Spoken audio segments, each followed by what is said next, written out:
Hello friends, this is Scott, and it is a beautiful Saturday. It's a little overcast and the weather says it might rain the next few days, so I figured I'd get out here and get a little bit of planting done.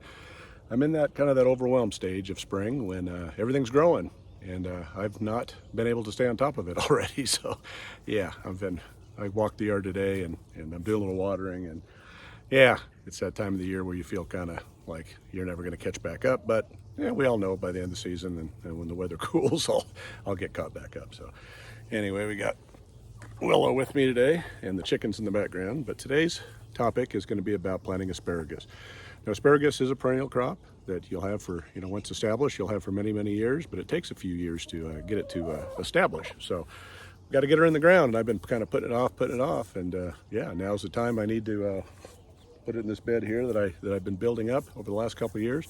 They say when you start an asparagus bed, it's good to start a year in advance and start building the soil, because it's something that is it's a root crop, and once you put it in, you're not going to be wanting to disturb the roots. So I've been as I'll show you in this video, hopefully some past clips of how I built this bed, what materials I used to put in it.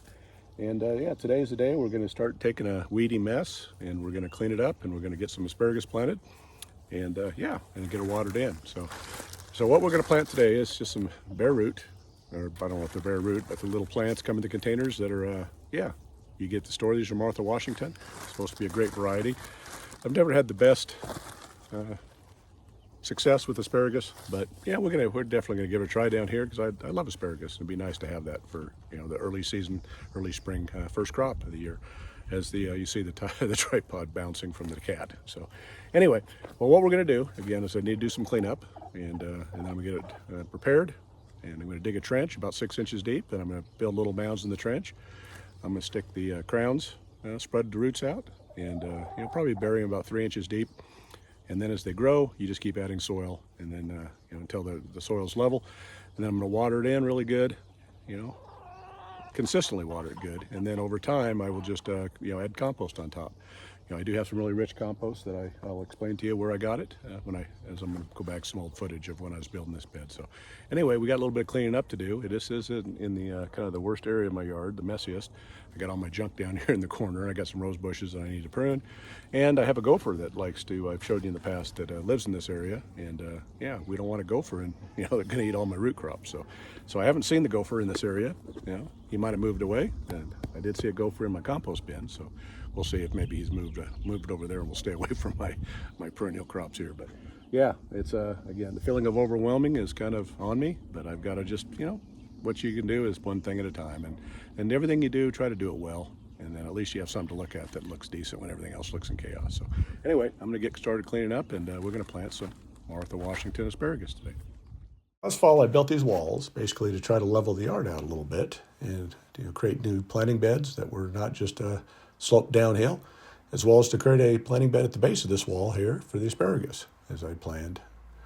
Well, first layer of what I put down was the just dirt screen from the big pile of dirt, and I put quite a bit of that down. And the chickens were all over it, checking things out.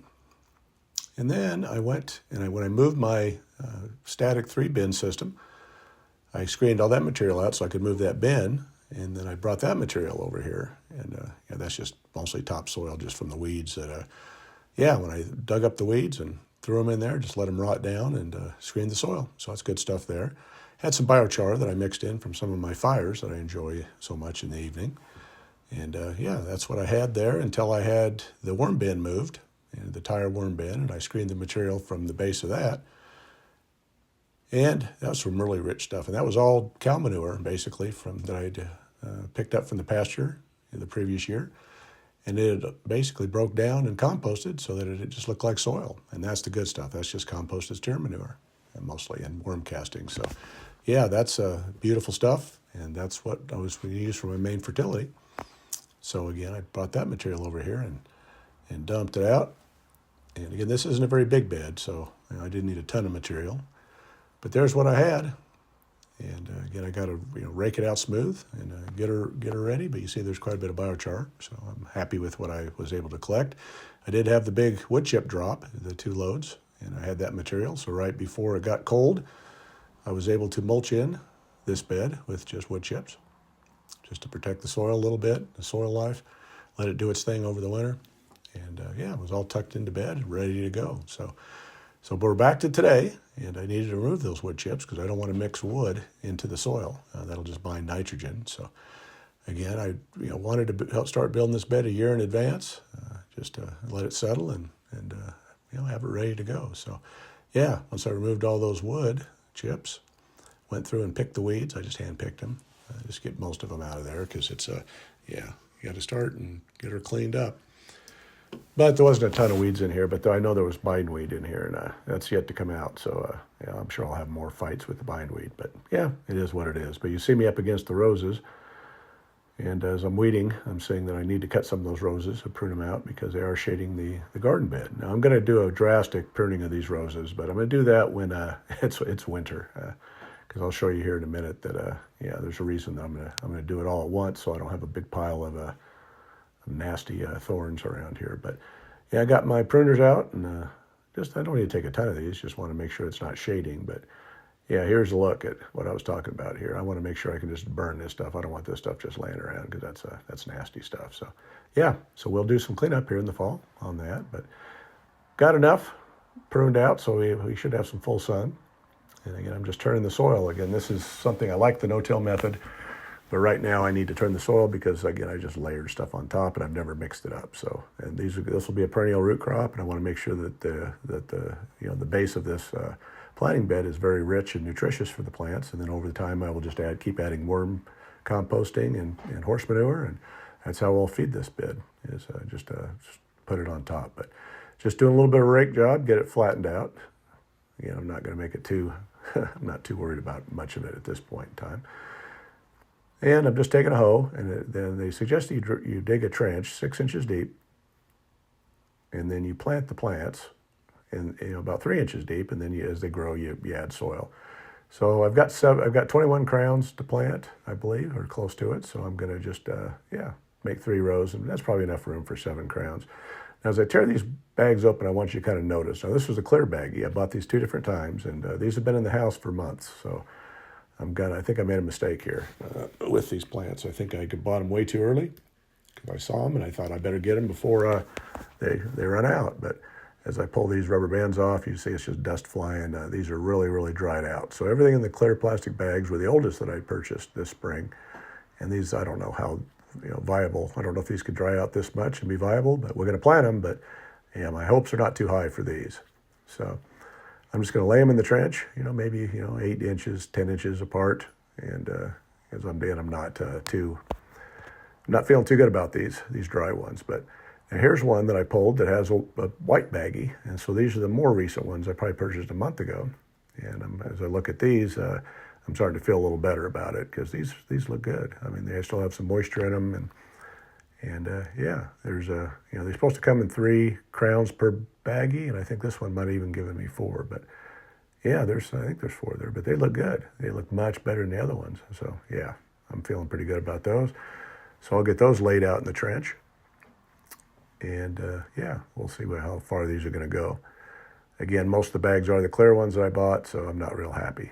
But here's an asparagus spear that came out of one of them. So yeah, I think I've got some viable crowns here. So, but I'm kind of thinking that I better just, instead of digging these real deep, I'm just going to plant them 3 inches deep, and then I'll add materials for whatever grows. I'll just add material on top, steer manure and things, because I want to know as quickly as possible which ones of these are viable. Because if they're not viable, I'm going to have to replant. And so I'm not going to put them 6 inches deep. I'm going to just lay them out flat in the trenches. And I was originally going to put a little mound in there and spread the roots out around the mound, but I'm just going to put these in approximately, again, 3 inches deep, cover them up, and then we'll see what comes up, and then I'll be adding more material. So I'll just build the bed up. So when I'm finally done, it'll be well buried into soil, and then I'll mulch it heavily in the fall winter, so that those crowns are established and protected.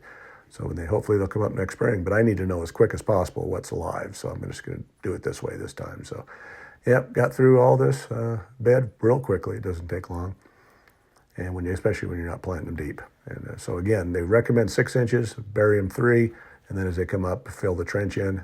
Again, I'm doing it differently, as I mentioned, because of I don't know how many of these are alive or not. I don't know if totally dried out crowns will come back to life. We need to find that out really quick. So got them planted, and just took the back of the rake up and just smoothing the beds in. And just try to make it as, fairly attractive at this point in time. The weeds are going to take over again, I know, but yeah, simple process. Just get it so it's fairly level. And then I just watered the heck out of this because, again, those crowns are really dry and I want it to be watered really, really deep. So I'll continue to water every few days just to keep it moist and see what happens. But the marauders are out in the garden bed and the asparagus bed. And everywhere I work, they're out and about looking for trouble. So those are the Barnavelders. Those are the two. I still need more chickens, so that'll be, stay tuned for that. Now, last year, this was video that the gopher that lives right next to this patch, or he did, and here's some video I've had of him of piling out his, digging his hole and piling up the mound. So anyway, I hope he's not here anymore because he'll eat my roots. Well, thanks for watching this video, and if you like what you see, please hit that subscribe button, like, share, and comment. Thank you for watching.